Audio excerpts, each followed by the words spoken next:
Hi everyone, it's Hannah. You might know me from your school, but you haven't been at school for a little while, so I thought I'd come and say hello. I also wondered if you'd like to hear a story.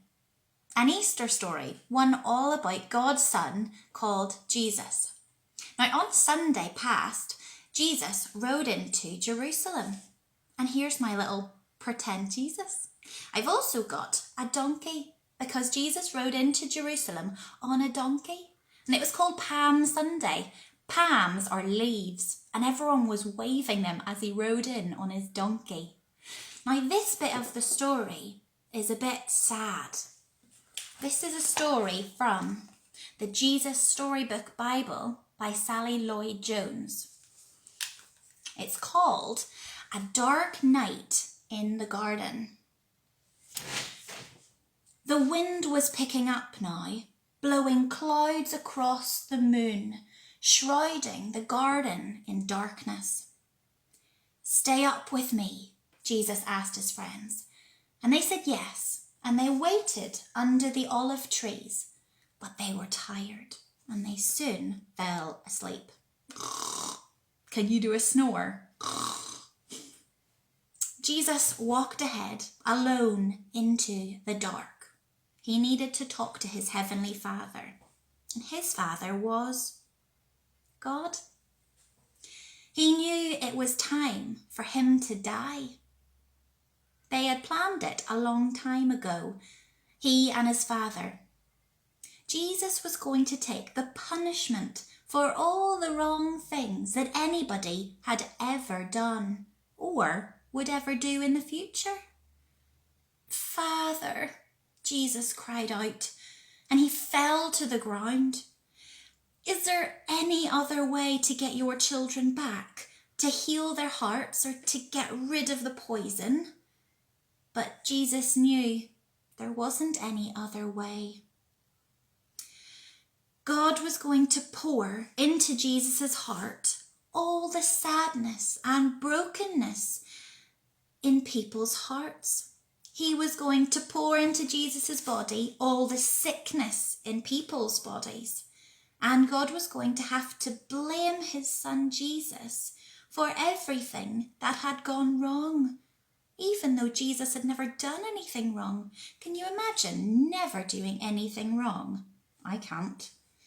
It would crush Jesus. And there he is. He's praying to God under the moon while his friends sleep. But there was something else horrible. When people ran away from God, they lost God. It was what happened when they ran away. Not being close to God was a punishment. Jesus was going to take on that punishment himself. Jesus was going to be away from God. And that's his dad, and that's not very nice for Jesus. Jesus knew what that meant. He was going to lose his Father, and that, Jesus knew, would break his heart in two. Violent sobs shook Jesus' whole body. That just means he was crying a lot. Then Jesus was quiet, like a lamb. And there are lots of lambs out at the minute. They're not quiet though, are they? When they're first born, they might be. "I trust you, Papa," Jesus said. "Whatever you say, I will do."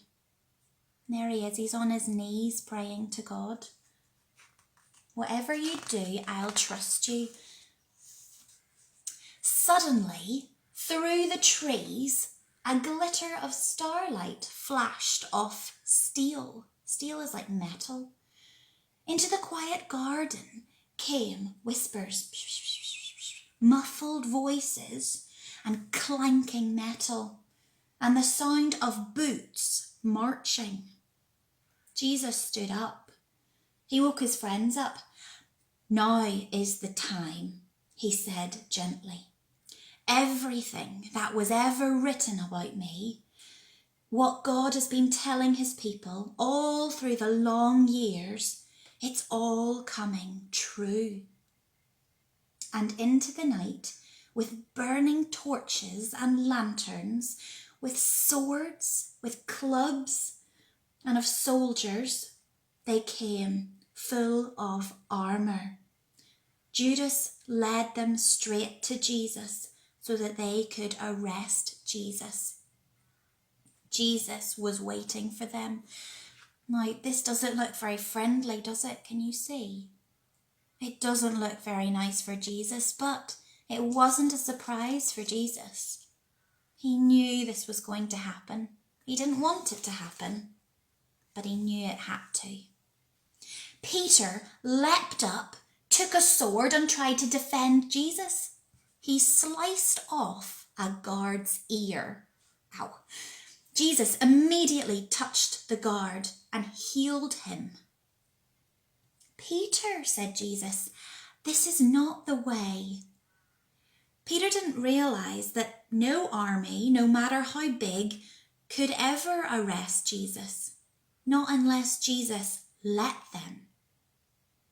Then Jesus, who had never done anything wrong except love people, was arrested as if he was a criminal. Jesus' friends were afraid, so they ran away and they hid in the dark shadows. The guards marched Jesus off and took him to the leaders. The leaders put Jesus on trial. Are you the Son of God? They asked. I am, said Jesus. Who do you think you are to call yourself God? You must die for calling yourself the Son of God. Only the Romans were allowed to kill prisoners, so the leaders made a plan. We'll tell the Romans, this man wants to be our king, and they will crucify him. And crucify just means putting him on a cross to die. But it would be all right. It was God's plan. It was for this reason that I was born into the world, Jesus said.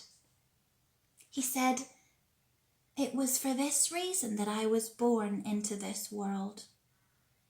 Now that's really important. Jesus lived his whole life knowing that he was going to die. Now it's not a nice feeling, and Jesus did ask God, is there any other way for me to save all the people? Because I don't want to die like this. But he knew he had to. Now, this isn't the end of the story. There's more. Let me know if you'd like to hear the happier ending of this story. Bye.